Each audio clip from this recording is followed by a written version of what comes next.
If you're looking for a project to get you in the Christmas spirit, this is it. I mean, who doesn't need a 3-foot tall Santa's mailbox for your decorations this holiday season? And I've partnered with Craig Tools to make this a really easy assembly with the pocket hole jig. So let me show you how we did it. I'm so excited to get started on this project because it has so much room for creativity and really making it your own. The first step to get started is going to be prepping all of the side pieces. Now the front and the back are cut from 1x12s and the sides are cut from 1x8 boards. And I just went to my miter saw and cut all the boards down to length according to the build plans that you can find on housefulofhandmade.com. Once I had all my pieces cut to size, I added pocket holes to the back of all of the side and the front and back pieces. And the pocket holes are what we're going to use to attach it to the corner pieces. And I used my Craig 720 Pro to add pocket holes to this because it makes it super fast and easy to add lots of pocket holes. They're evenly spaced all along the length of the boards, about every 6 inches. With the pocket holes installed, I was ready to move on to one more little bit of prep work before assembly, and that is adding the mail slot. Now the mail slot is only added to the front piece, and it is super easy to do. Measuring down and marking the very center of the area, I'm going to drill a hole. And that's going to give me a nice rounded edge on the mail slot on both sides by just doing a 1-inch hole right through it. So once I've measured and marked out where that hole is, I was able to take it over to my drill press and quickly drill a hole through both of these marks. You do not have to have a drill press to do this. If your hole is slightly askew and not perfectly vertical, it does not matter. This is just a cute little decorative mail slot, so you would use what you have in your shop. With the holes drilled, I drew a line between the two holes on the very top and the very bottom, and just used my jigsaw to cut right along those, and then the inside fell out, sanded it up nicely, and I have a perfect little mail slot for the front of my Santa mailbox. Now that all the pieces are prepped, it is time for assembly. And assembly of this can be a little tricky. It is 36 inches long, and with pocket holes on the inside of a smaller footprint, could be very challenging to get into it. So I've done a lot of configuring and thinking through to make this as easy as possible. So first step, I attached the center panels of the sides to the corners. Now all of these are attached with 1 1/4-inch pocket hole screws, and I am attaching them just at a corner so that the back of the center panel and the back of the corner are flush. This leaves the corner a 3/4 inch sticking out in the front, and that will be taken care of once we add the trim later on. So when both sides get attached to 2 corners. Next, the front piece is attached between 2 corners, which is attaching those 2 side pieces together as well. Again, using your wood glue, making sure you have 1 1/4-inch pocket hole screws, and keeping the back flush with the back corner of those pieces. And the corners are just made up of 2x2s, which are 1 1/2-inch by 1 1/2-inch thick. So when I add that 3/4-inch thick board to it, it leaves that 3/4 inch on the front. Now with the 3 sides, those are easy to assemble. The 4th side is where things start to get a little tricky. Now the back of the mailbox has to have a way to open and allow you to get out all of the letters. So in order to allow for that, what I have done is just cut the back into 3 pieces. Instead of 1 piece that's the full length, I've actually got 3 separate pieces. And so the top piece is the largest piece, and that's going to be attached first. So you attach it the same way as you did on the front, and it is going to be a little tricky getting in and out of those pieces, but because you're only attaching a 2-foot size, you can reach in from the top and the bottom to secure it with your pocket holes. And then for the last piece, it is just the bottom piece that's attached. That middle piece does not get attached. That is going to be on hinges, and that will be added later on. So the bottom piece is attached with pocket holes, and this one, since it's only a 5 1/2-inch piece, it's nice and easy to attach that inside of this entire mailbox structure. And then the final assembly piece is attaching the bottom, and the bottom is cut from the 1x8 that is the same as the side pieces. It's cut to the exact same length as your 1x12s, which are about 11 1/4. But make sure to measure to cut because you never know exactly how wide one of your boards is going to be. And that is also attached with pocket holes right into the bottom. I like to attach mine so it is about 1 inch down from the top of the opening on the back. That way all the letters can fall, but once I open that up, they're super accessible. And now I have the mailbox. I mean, this is the basic shape. Before it's time to do the creative stuff with the fun trim, there are some 1x2 trims that are going to be added in specific spots. And this is all detailed on the build plans that you can get on housefulofhandmade.com. And we're going to do a 1x2 around the entire top.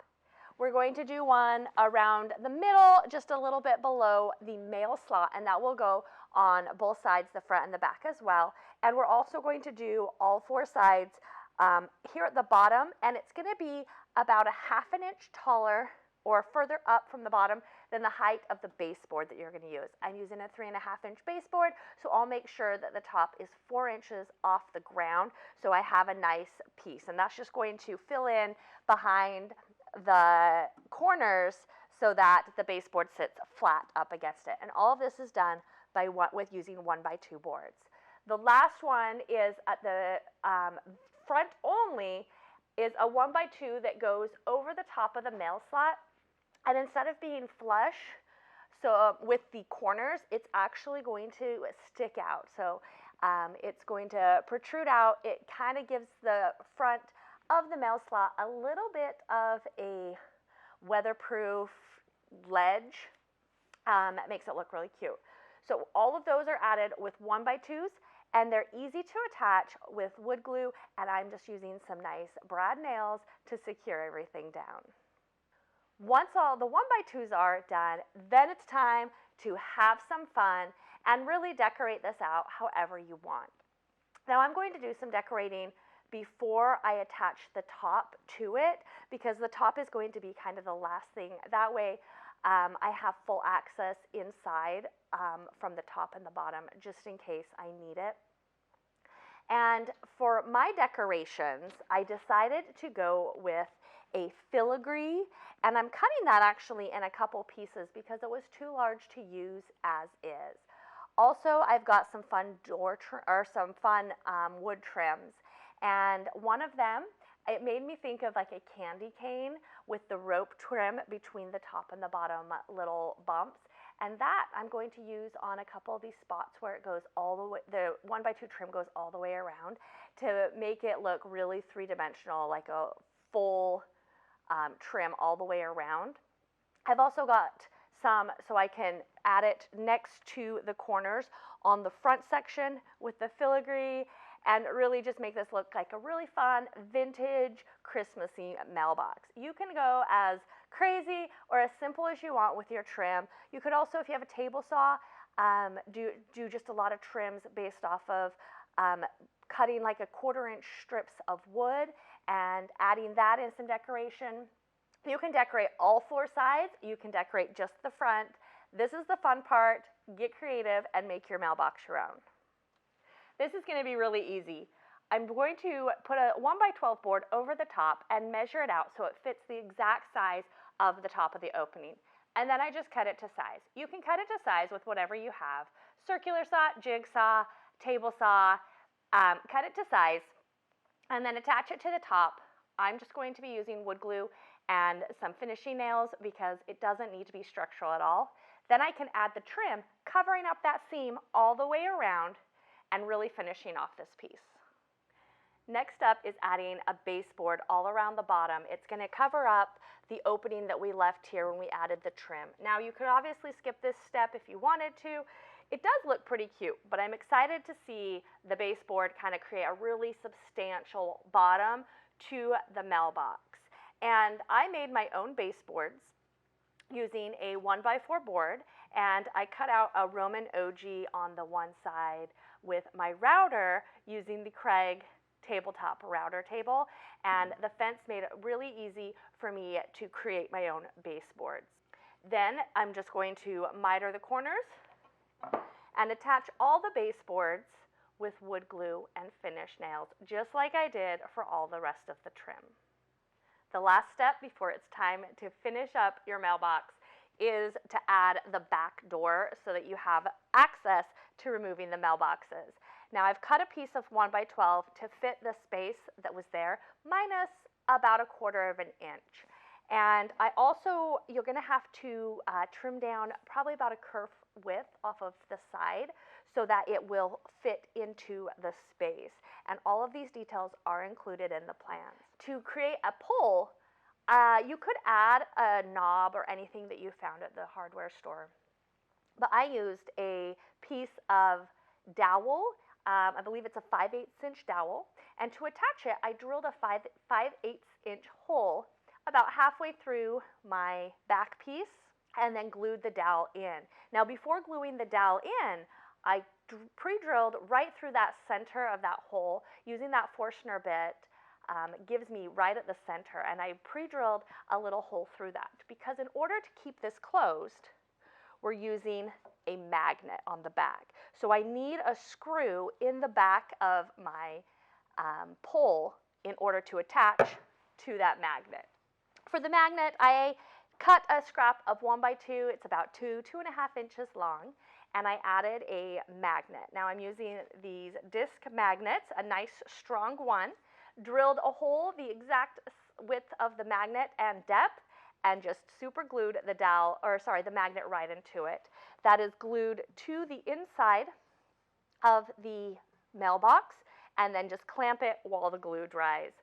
The flap is added with some simple 2.5 inch hinges.